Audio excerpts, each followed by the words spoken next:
Napakasarap nito, Papa Ken, habang nanonood ng TV. Nagmuni-muni. Napaka-crispy at hindi mo na kailangan pa bumili ng chichirya sa tindahan. Pwede rin ito gawing pulutan. Baka hindi pa lasing ubos agad ito. Napakadali lang nito gawin at pwede ka rin gumawa nito ng maramihan. At dito nagpakulo lang tayo ng 1.5 liters ng tubig. At lagyan lang natin ng 1 teaspoon ng asin. At half lang po ng chicken cubes. At 3 tablespoon ng mantika.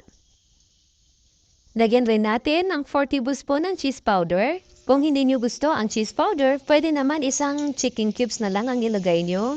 Huwag yun na lang hatiin. I-mix-mix lang natin. Tsaka natin ilagay ang 200 grams ng elbow macaroni pasta. Pakuluan lang natin ito ng 12 minutes o hanggang lumambot ang ating pasta. Pero wag naman po yung overcook. Ayan, malambot na ang ating pasta. Pwede na natin ito hanguin. I-drain lang po natin. Napaka-cheesy talaga. Talagang kumapit ang cheese powder dito sa ating macaroni pasta. Isalansan lang natin mabuti at ibilad sa araw yung tuyong-tuyo na talaga. At ito na po ang itsura niya pag tuyong-tuyo na talaga. Isang araw at kalahati ko po itong ibinilad sa araw. Pag sobrang init talaga, pwede na ang isang araw. At dito sa ating kawali, maglagay lang tayo ng mantika.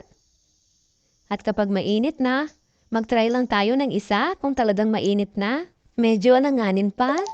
Ayan, pwede na to. Mag-ingat lang po baka matalamsikan ng mantika. Napakadali lang po nitong maluto. Inalagay ko na lang po ang ating mga ingredients sa comment section sa baba.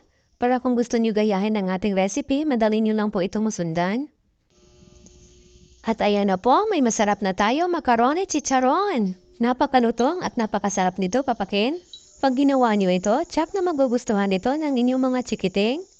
At palagi nila itong ire-request. Mas mainam gumawa kayo ng maramihan. At ilagay nyo lang sa lalagyan na may takip yung hindi nahahanginan. Para kung gusto nyo kumain, diretso na prito. Maraming salamat. Hanggang sa susunod po.